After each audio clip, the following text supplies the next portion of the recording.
Welcome to USA Global TV and Radio, where our mission is to provide education, entertainment, hope, and inspiration. USA Global TV and Radio connects you with experts and audiences all around the world every single day to help you succeed in business and to live a richer life. Visit us at usaglobaltv.com to learn about career and life-changing training and mentoring programs like the Listening Mentor. Subscribe to our newsletter to stay informed about our special programs and offers. Discover how you can become a guest on one of our shows or a host or producer of a USA Global TV and Radio show of your very own. That's USA Global TV and Radio, where the doctor is always in.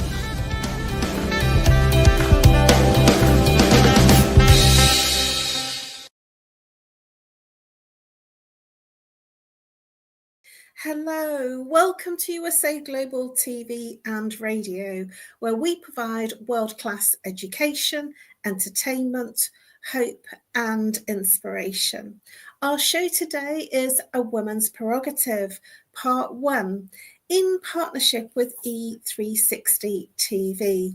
A warm welcome to our loyal viewers and our friends at E360 TV. And hello to all of our friends on all our usual social media platforms, YouTube, LinkedIn, Facebook, and X. Today's topic is going to be a really fun one and an interesting one. I'm interested to hear what our panelist has to say about this. It's the great debate: remote work versus office life in today's world. I'm really interested in this particular topic because the world has changed a lot in recent years. I'm Caroline HEWARD. I'm known as the Harley Street Stress Expert, and I'm your host, and I'm a TV presenter on USA Global TV and Radio and resident therapist. I'm absolutely thrilled and honoured to be representing Dr. Jacqueline Kerbeck as your host for USA Global TV and Radio's flagship show, A Woman's Prerogative. I'm joined today by a wonderful full-time panelist, Reverend LYDIA FOUGERES, and I'm looking forward to hearing her thoughts on tonight's topic. All the way from Canada, let's welcome Reverend LYDIA FOUGERES. Hello. Hello. Wonderful nice to have you here. Snowy Canada. Thank you very much. Yes, a lot of snow, lots of snow, I have to admit. But Reverend LYDIA, please introduce what you do and a little bit about how you help people for our viewers that are here for the first time, and also a reminder to our regular viewers. Well, I'm a Reverend in metaphysics to start with. I'm an author. I write self-help books. I have written 2 so far. I'm writing my third. Well, I wrote my third one. It is going to be out very soon. I balance chakras. I am a listener also. I do help people in their journey on Earth. I do actually also work with aromatherapy. I help people with aromatherapy. I have a line of jewelry that will be available soon on Amazon. It will be, and I actually help in people to grow in their odyssey on Earth. For the journey is quite difficult, and some people have trouble to adapt. So I do help them because I also am a holistic nurse, a registered nurse, a holistic nurse, but retired. So I still help doing that. Thank you. LYDIA, I love what you do. It's so wide and varied and similar. You covering similar things to what I do as well, and it's just wonderful how far you've taken your work, what you do. So for me, I'm known as the Harley Street Stress Expert, and I help people bust their stress. I work with root cause therapy and chakra psychology, and I identify the root cause of what created the very first recognition of that symptom, whether it's physical, emotional, mental, behavioral. So whether it's a physical ache and pain, whether it's mental in terms of anxiety, stress, depression, anger, or whether it's behavioral in terms of affecting and coming up within your relationships, friendships, and professional relationships. I help identify what caused and where it first initiated within your life and break through the pattern, the repeating pattern of what creates your everyday stress, however it appears in your life. I work one-to-one, online and face-to-face, and I also provide lunch and learn educational talks for corporates, online and also face-to-face. I'm doing a face-to-face lunch and learn workshop on Wednesday morning at a corporate in Birmingham, and I'm really looking forward to doing that. So now let's get into our topic, Reverend Lydia. So for you, what's your personal preference? I realize that the kind of work that you do probably is guided from your own perspective of working from home. But what's your personal preference in terms of remote work or office work? And I'm looking at in your past career, whether you preferred working in the office or whether you preferred coming home and working remotely. So what's your thoughts? Or is it a mixture of both? Well, as a registered nurse, I actually had to be at the hospital.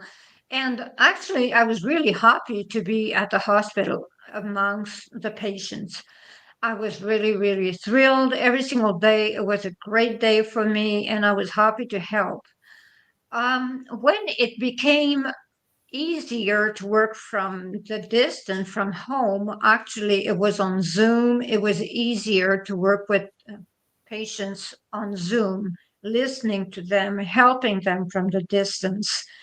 And it became a second way of working. I adapted to it after leaving the hospital, and it became easy. And the traffic, actually, you're not in the traffic anymore. So you have more time for your clients because you're not losing 2 hours of your day in traffic. So that is the way I see it, Caroline. Well, I'm not too dissimilar, Reverend Lydia. From my perspective, I've been working from home for quite a long time and also going into Harley Street, so that being office-based or going into companies. And I too would agree with you about the travel. I'm saving an absolute enormous amount of time by not traveling into the centre of London, even when I was working in London. Traveling into the centre of London and coming back and saving an enormous amount of money as well in travel. And now I'm not living in the capital in London. I'm saving a real astronomical fortune by not having to get train fares to and from the capital. And from my perspective, and I do want to share this because I shared this with somebody very recently, that when the world changed and we went online in March 2020, I was very resistant about going online, extremely resistant, because I was very much a face-to-face person.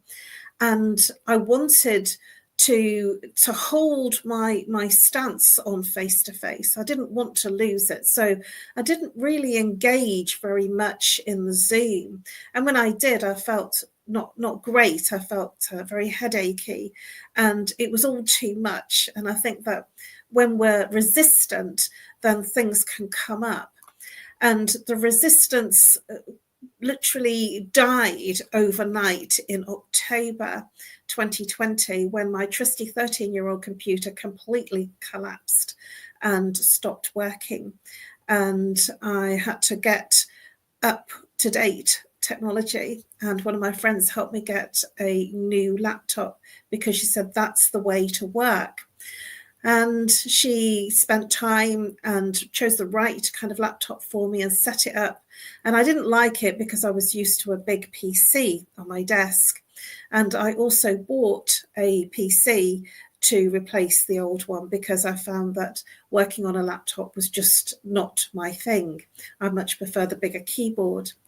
But something interesting happened. When I got the technology sorted out, it was within a few days, probably 3 or 4 days, I had an invitation to speak to a group of women in Nigeria as a therapist, and they openly welcomed me for what I shared with them. And then the invitations started coming. It's almost like they knew that my technology had changed and I was available, and the technology was better and it was faster and more efficient. So my world overnight became international, where I didn't have to leave my home. I didn't have any costly airfares. And more to the point, I reached people that really needed my help that I didn't think was possible in a face-to-face situation. But online, it changed my world. It moved me from being local to global. What are your thoughts about what I've just shared with you, Reverend Lydia? Well, I think everything is right. I, for my part, actually had a lot of help from Dr. Jacqueline Kerbeck. She is the one that opened the world to me because I was having conferences with on Zoom and so on. But Dr. Kerbeck, that has Global TV, actually is the one that taught me many ways to actually communicate to others, because Dr. Kerbeck has a lot of knowledge, and she is open to teach to us. So for those that actually want to learn, she is the person to know, actually, because we learn so much by knowing her and being on her shows. We actually know a lot. So she is the one that opened my world because I was not ready. I was not really willing. So for me, it was just Zoom. That was all. But going on television was not really my thing yet. And it everything changed. So I was having Zoom conferences, it was fine. But my world really did open because Dr. Kerbeck opened my world. That is the way it was, Kathy. I can attest the same thing, Reverend Lydia, that my world changed from being global in a small way to being global in a large way when I joined Dr. Jacqueline's channel. And I didn't ever think that I was capable and had enough material or content to do live television. I was okay with my one-to-ones and playing small and doing my average talks on stage where I would have a small slot. And they were not that often, there were 3 or 4 times or 5 times a year. And I was comfortable with that. But when the stage work stopped and everything went online, and I was pushed to a place where I was uncomfortable by one of my amazing mentors, Philip Chan, to do my first interview. And I said, oh, no, I'm not good enough. But the thing that occurred to me is that I had and felt that I wanted to leave a legacy, and that was my purpose, to leave a legacy long after I'm gone and to help many other people that are suffering with anxiety, depression, and stress. And it was like the mission and my purpose, my personal mission, overcame my ego.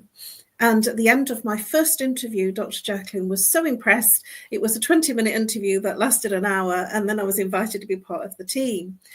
I didn't think at any point in those early months that I had enough content or enough to keep going. And I'm here 3.5 years later. So I've grown enormously, and I didn't have any understanding about how to set up a studio. And Dr. Jacqueline has been an incredible mentor and friend, and in deepest gratitude for helping me set up a studio. I've actually taken pictures of my studio and shown it to people, and they've usually commented, "Oh, wow, that's amazing." So my world changed, and it was because I got out of my ego, and I got out of my "I'm not good enough," and the mission and purpose became more than my stuff, my lack of confidence.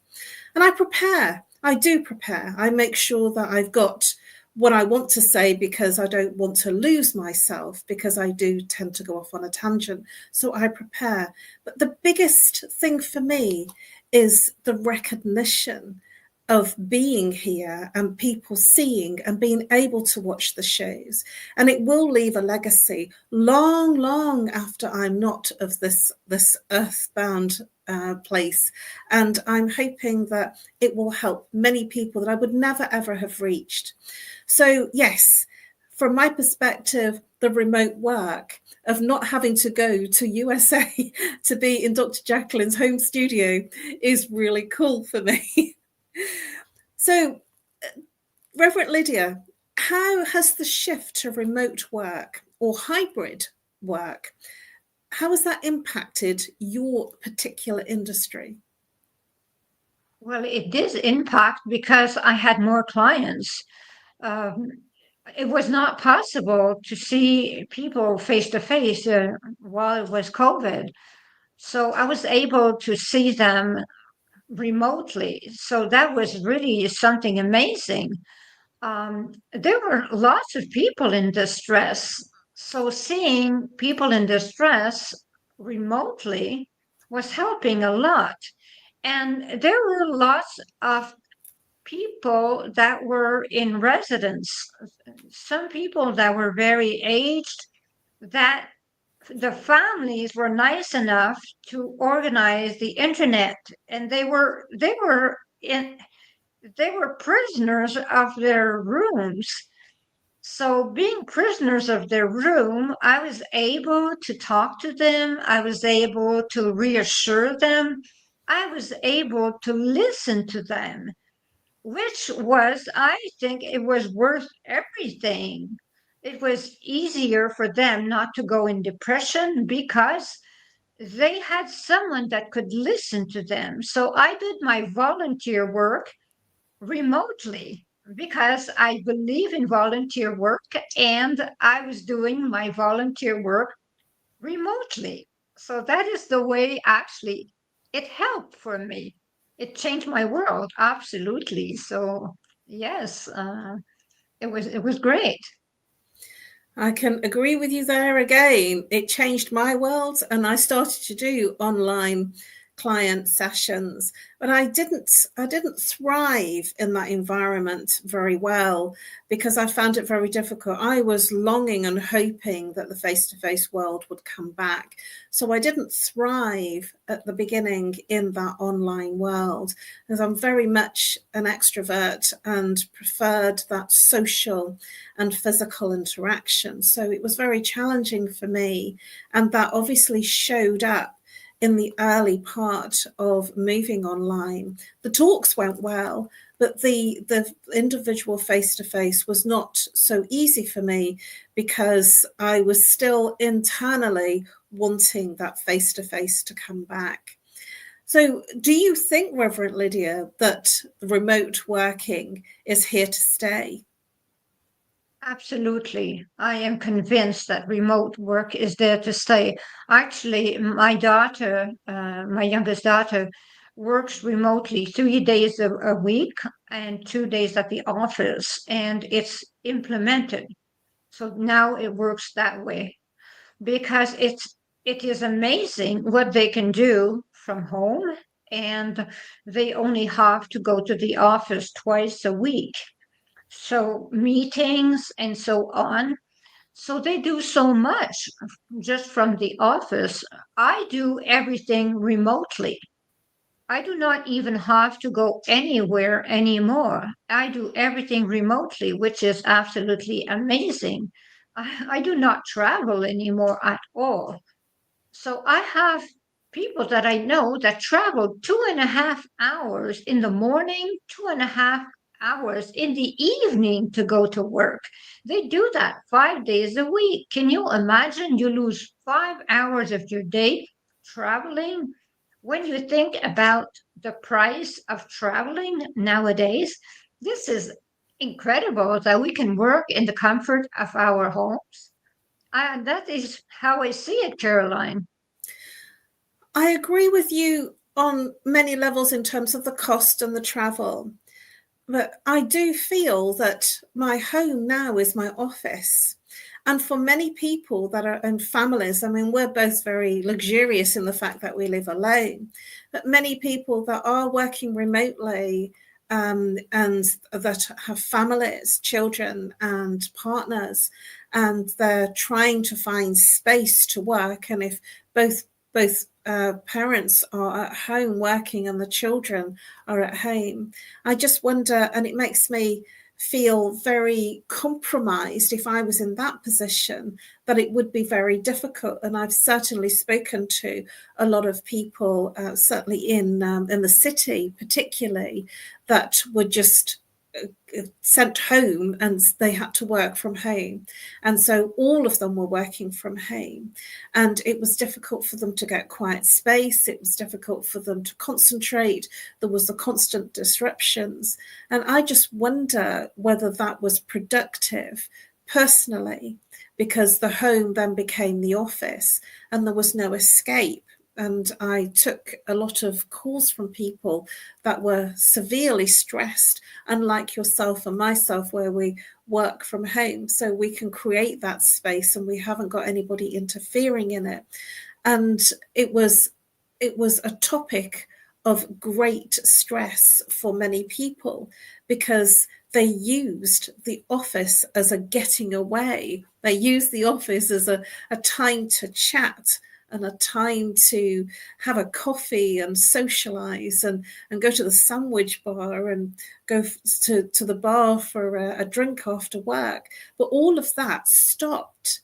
What are your thoughts about what I've just shared in terms of the challenges of people in families working from home, Reverend Lydia? I do think exactly the same thing as you, because we are privileged to live alone. We are absolutely privileged. Well, I live part-time alone, but we are absolutely privileged. I think about my children that actually have children at home, work from home, and actually there is noise and they have to be in their bedrooms. They are stranded. They are actually stranded there. And those 2 days where they actually leave for the office, it is fun for them to go and cheer up and have fun and go have coffee. And they stop and they go eat at the restaurant on their way back. So it is a way to actually relax, to leave home.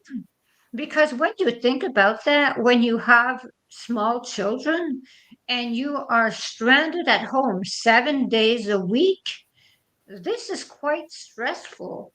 So I say the same thing as you. You are absolutely right on everything, Caroline. Stranded is an interesting word, a really interesting concept, feeling stranded at home.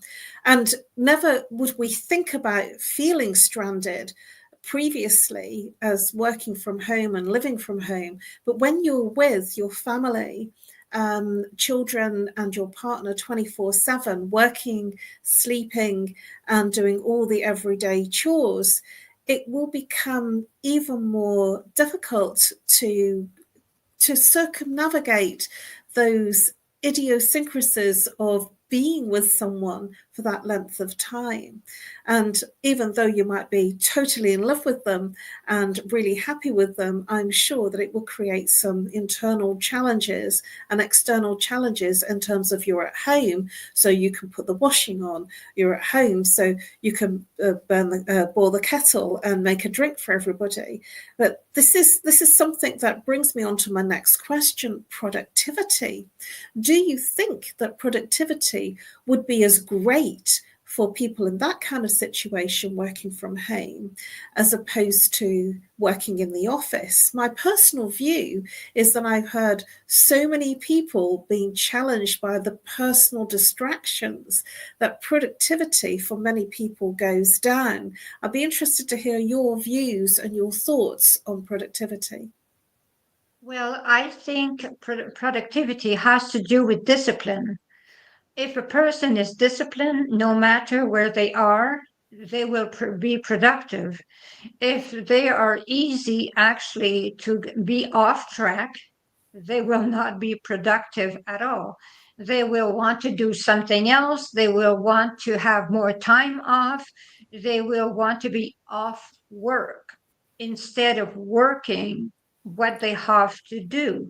That is the way they will be if they have no discipline. So everything has to do with discipline. So that is the way we have to look at things. Productivity has to do with the way we act also. If we are disciplined, we are productive no matter where we are. But there is also the environment that can stop us from being productive. We have to think about the environment also. If we have a child that is 4 years old that starts screaming while we are in a meeting, well, that can stop productivity quite fast. So, productivity is a matter of discipline, but it's a matter also of environment. It Everything can actually go off track if things do not go well at home. When you are at the office, you are productive because the office is actually the environment that is required for work. That is the way I see it. That is the way I see it, Caroline. I'm totally in agreement with you. And at the same time, there's a lot of people that have got into the flexibility of working from home and don't want to go back to work. And then on the other side of that, there's many people that are going working in the office and don't want to go home. So there's two sides to that coin. And there is a number of companies trying their best to get workers back into the office. And there has been challenges with getting certainly the younger people back into the office because they have the flexibility and they might not have challenges at home. They have the flexibility to do other things that they want to do and play games or go out with their friends and still do the work that they need to do. So I do feel that, this is the debate of the remote working, that, I feel that it's a compromise, but how far does a company go in terms of its compromise? And I wonder and think about the technology requirements and certainly security. Is security going to be compromised when people are working away from the office? I've certainly seen more breaches in terms of banks and the larger organizations having breaches because they're having work emails on their phone and responding from home. What are your thoughts on the security breaches and security risks of personal data being mismanaged when people are working from home, Reverend Lydia? Well, Caroline, what I do think is that let us take the example of nursing. Nurses that actually work away from the hospital, that keep the records of the data, the records of their patients. Well, it's in the computer and the entire family can see what's written. So this is actually not a very good idea. So everyone can actually go into the computer. Even some people actually share their password. And I saw cases where a husband was actually reading the chart. So this is completely illogical. So it has to do with also the maturity of the person that is in charge. If a person that is in charge has no maturity whatsoever, there will be breach.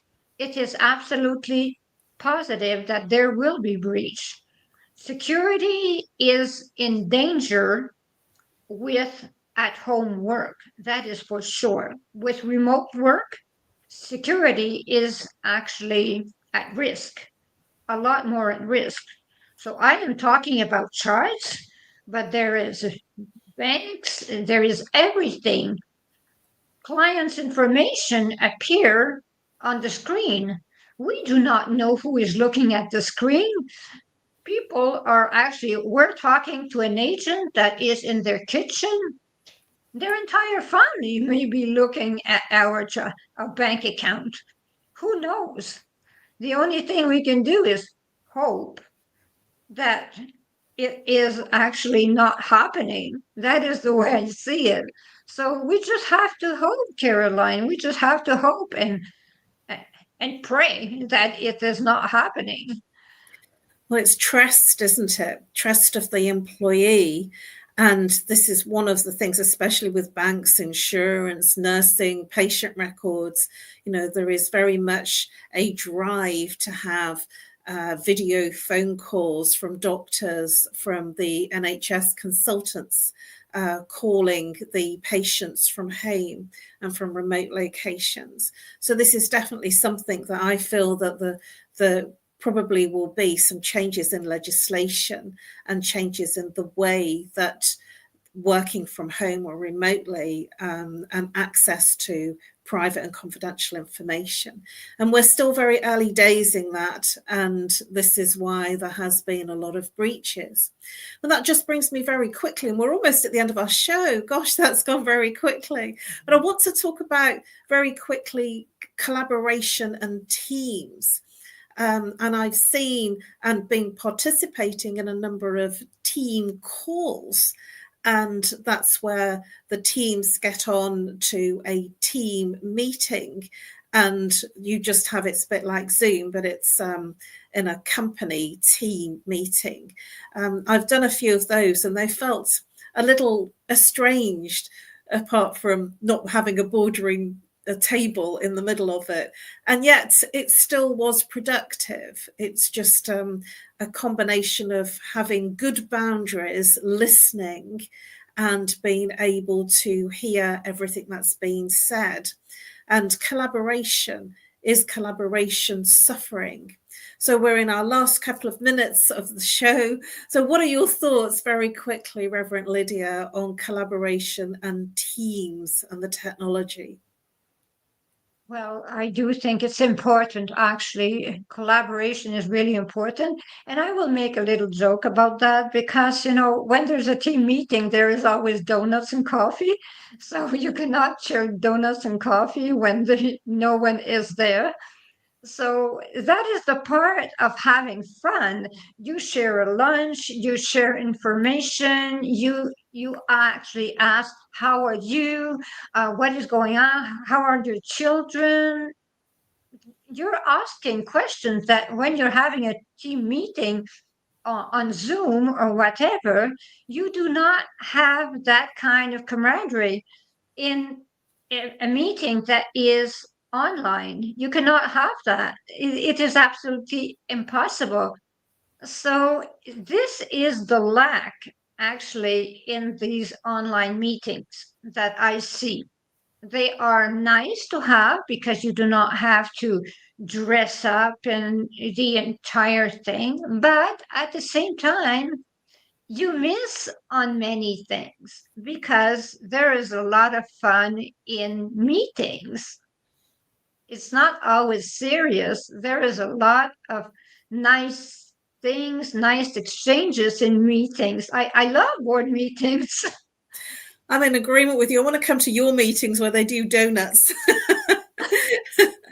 Please, Reverend Lydia, in our final couple of minutes, please share with our viewers how they can reach you.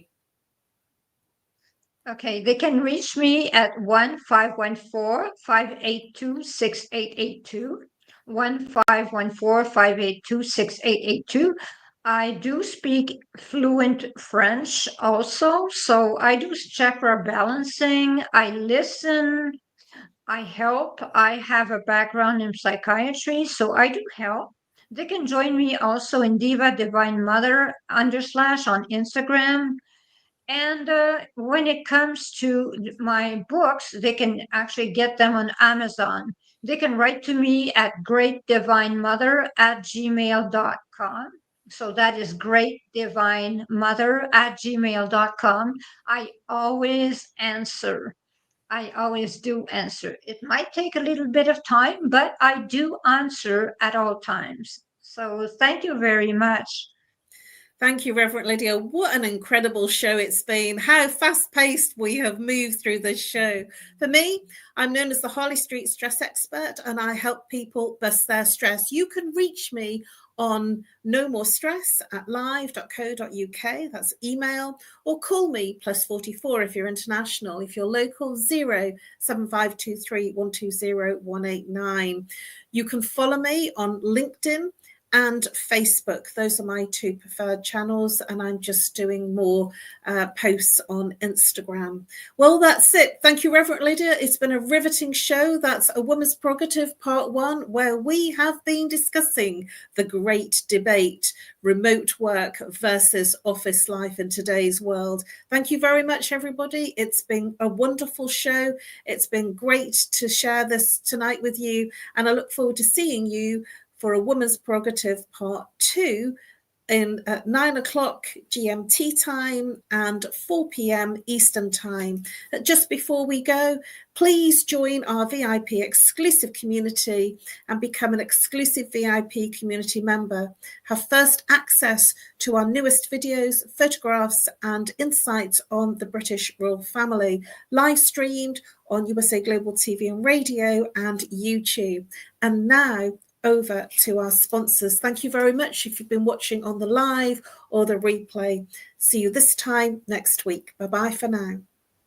USA Global TV and Radio proudly presents our partner and sponsor, Mr. Philip Sykes and the British School of Excellence.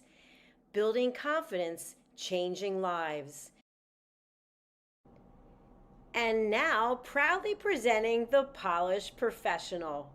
On a transformative journey with the British School of Excellence's comprehensive suite of masterclasses, crafted to elevate your professional and personal life. 8 outstanding modules will elevate you to the next level.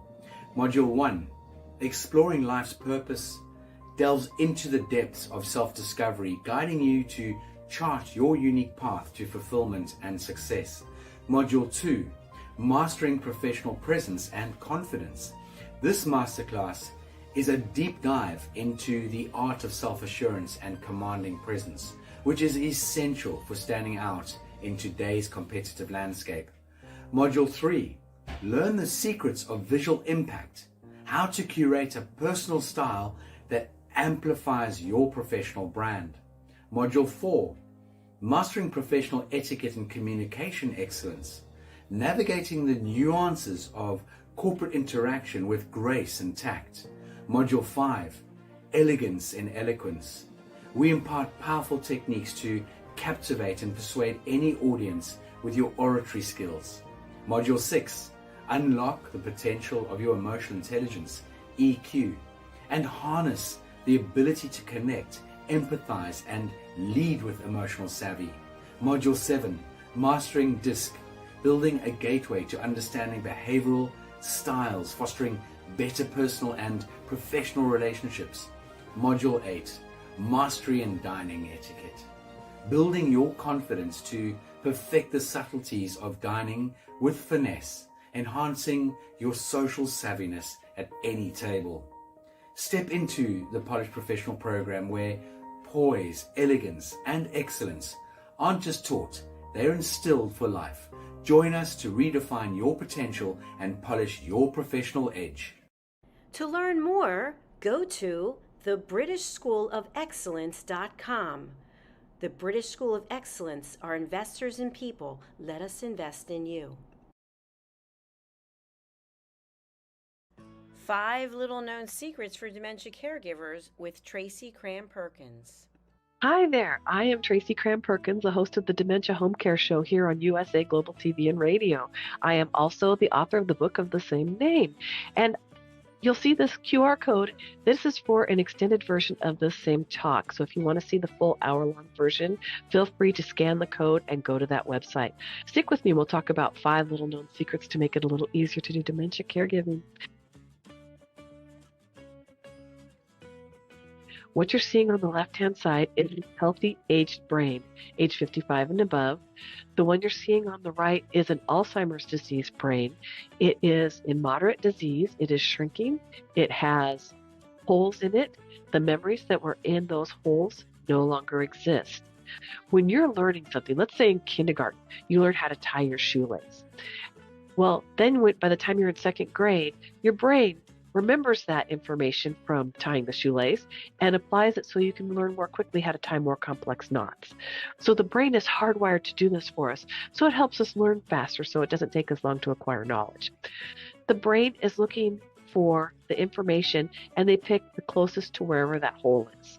Let's look at some tips that we can use to help do that.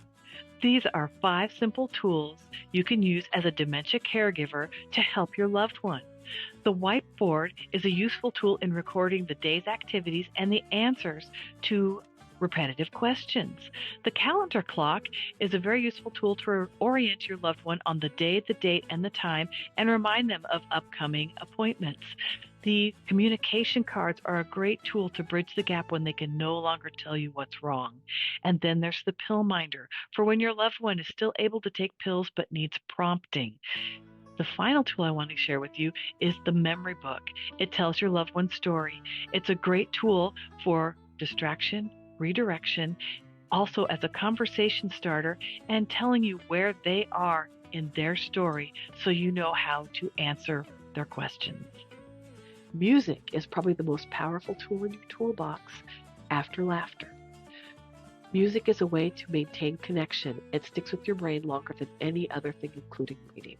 When you're having an issue with somebody, you can play their favorite music if you move them to another room, something that makes them happy, or you can start singing songs together from their childhood. These are some of my favorite books for caregivers. My show airs on the 3rd Tuesday of every month, and you can view past episodes on YouTube. Thank you, everyone. This program has been brought to you in part by Tracy Cram-Perkins. Connect with her and order her book at tracycramperkins.com. For more information about Alzheimer's disease, support resources, and how you can help, contact the Alzheimer's Association at 1-800-272-3900 or visit their website at www.alz.org.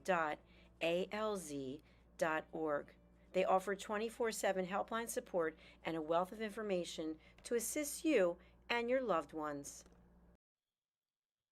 USA Global TV and Radio, in partnership with Dr. Jacqueline LLC, present Amazon #1 best-selling author Dr. Jacqueline Kerbeck. Dr. Jacqueline Kerbeck is a certified life, career, and executive coach who teaches people how to listen at an elevated level through her courses and her books. Dr. Kerbeck teaches her clients how to open their hearts and express themselves through their creative genius. In her children's book series, The Amazing Adventures of Lady Ella, The Listening Mentor, Dr. Kerbeck teaches children and their families how to listen at an elevated level. Dr. Kerbeck has worked with clients across the world to guide them in how to express themselves and communicate at a highly effective level. Join our team of elevated listeners so you can listen without judgment, without providing a solution, without interruption, and without stealing the stage. To order your books today, go to drjacqueline.com or Amazon.